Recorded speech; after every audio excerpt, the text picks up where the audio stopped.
प्रिय बंधूंनो आणि भगिनींनो, आज सर्व अप्पम विश्वासणाऱ्या बांधवांना शुभेच्छा। आजचे 29 ऑगस्ट शनिवार। प्रभू तू कोण आहेस? तो म्हणाला, प्रभू तू कोण आहेस? प्रभू म्हणाला, मी येशू आहे, ज्याचा तू छळ करीत आहेस। अंकुशावर लाथ मारणे तुला कठीण आहे। प्रेषितांची कृत्ये 9:05। जक्कयाला येशू कोण आहे हे जाणून घ्यायचे होते, तेव्हा प्रभूने स्वतःला त्याचा तारणारा म्हणून प्रकट केले। पण दमास्कसच्या वाटेवर तेजस्वी प्रकाशात दर्शन झालेल्या व्यक्तीला शौलाने विचारले, प्रभू तू कोण आहेस? तेव्हा प्रभूने प्रथम स्वतःबद्दल फारसे सांगितले नाही, त्याऐवजी त्याने शौलाच्या स्वतःच्या अंतःकरणाची खरी अवस्था उघड केली। येशू म्हणाला, शौला तू माझा छळ करीत आहेस। अंकुशावर लाथ मारणे तुला कठीण आहे। मी येशू आहे, ज्याचा तू छळ करीत आहेस। या शब्दांनी शौलाचा अभिमान चुरडून टाकला आणि त्याचे जीवन पूर्णपणे बदलून गेले। पुढे तोच महान प्रेषित पौल झाला। काही लोकांना प्रभू स्वतःच्या नावाद्वारे आपले स्वरूप प्रकट करतो। पवित्र शास्त्र म्हणते, त्याचे नाव अद्भुत, सल्लागार, पराक्रमी देव, सनातन पिता आणि शांतीचा अधिपती असे ठेवले जाईल। यशया 9:06। जेव्हा विश्वासणाऱ्यांना विचारले जाते की प्रभू कोण आहे, तेव्हा ते त्याच्या स्वभावानुसार उत्तर देतात। ते साक्ष देतात की तो चांगला, सामर्थ्यवान आणि दयाळू आहे।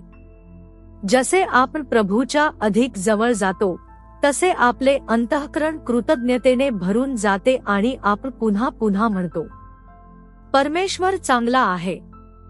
परमेश्वर किती चांगला आहे याचा अनुभव घ्या आणि पहा।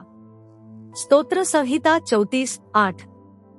त्याला क्रूरपणे वधस्तंभावर खेळण्यात आले, पण तो गुन्हेगार नव्हता। तो पूर्णपणे निष्पाप आणि चांगला होता।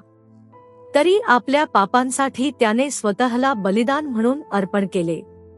निर्दोष असूनही तो दोषीप्रमाणे वधस्तंभावर लटकला। खरोखरच तो चांगला आहे। पिलाताने त्याची चौकशी करूनही त्याच्यात कोणताही दोष आढळला नाही। पिलाताच्या पत्नीनेही त्या धर्मी मनुष्याला इजा करू नकोस अशी विनंती केली।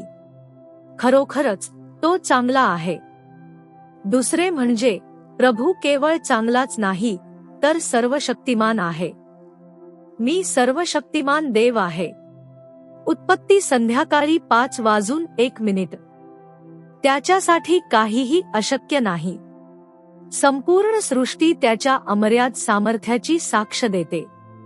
त्याने केलेला प्रत्येक चमत्कार दाखवतो की तो रोग्यांना बरे करण्यास, दुष्टात्मे घालविण्यास आणि मेलेल्यांना उठविण्यास समर्थ आहे। हाच सर्वशक्तिमान प्रभू आजही तुमच्या जीवनात महान चमत्कार करू शकतो। तिसरे म्हणजे प्रभू दयाळू आहे। तो दयेत समृद्ध आहे आणि हजारो पिढ्यांपर्यंत आपली करुणा दाखवतो। त्याच्या असीम दयेनेच हे जग आजही टिकून आहे। प्रिय देवाच्या लेकरा, ख्रिस्ताचे हे 3 सुंदर गुण, त्याचा चांगुलपणा, त्याचे सामर्थ्य आणि त्याची दया, तुझ्या जीवनातही अधिकाधिक प्रकट होवोत। जेव्हा लोक तुझ्या जीवनात हे गुण पाहतील, तेव्हा त्यांना तुझ्यामधून स्वर्गीय पित्याचे दर्शन होईल। पुढील मन्नासाठी वचन।